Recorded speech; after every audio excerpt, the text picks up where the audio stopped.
something metallic, something final. Chandrakanth lay on the floor. His body, stiff and pale, was sprawled awkwardly near the bed. A dried pool of blood stained the floor beneath him. Rajesh felt the scream rise in his throat, but it never came. He couldn't look away. Vikram stepped forward, his voice barely audible. He's been dead for maybe an hour. Rajesh's stomach churned. He knelt beside the body, trying to make sense of the scene. The silence in the room was suffocating. "We have to leave," Vikram whispered. "Now. We can't be found here." Rajesh nodded mechanically.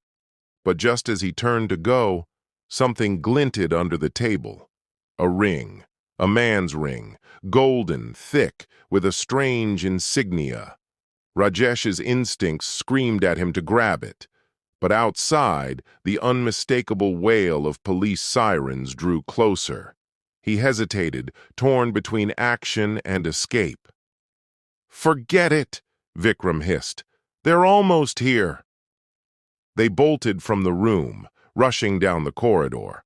At the bottom of the stairwell, they ducked into a back alley and slipped into a nearby residence.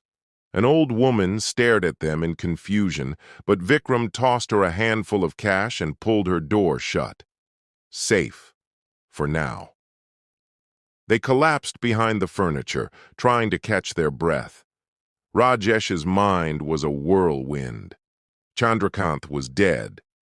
The file linked powerful names. Damodar was involved, and that ring could be the missing link.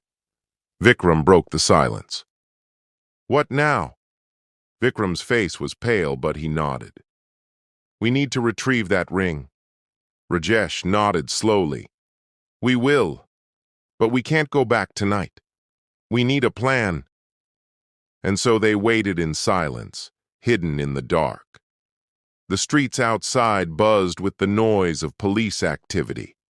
The world thought Rajesh was a murderer, a fugitive. But he knew the truth was out there, and he wouldn't stop until he uncovered it. The real game had just begun. Rajesh's mind raced, his breath shallow as he recalled the ring, the seemingly insignificant object that had haunted his thoughts since they fled the lodge. The glint of gold, the initials engraved within. It wasn't just any ring. It belonged to someone he knew. "It can't be," Rajesh whispered, his voice trembling. Vikram looked up from where he sat, alarmed by the sudden shift in Rajesh's expression. "What? What did you see?" Rajesh didn't respond immediately. His hands were already flipping through the pages of the file they had stolen, desperately searching for confirmation. Then his eyes froze on a name he had skimmed a dozen times but never truly seen until now: Rajiv Kumar. His heart stopped. His breath hitched. "Vikram," he said, his voice low, as if speaking louder would summon a demon. "It's Kumar." Vikram's eyes widened. "What do you mean?" "Kumar, what?" "Rajiv Kumar.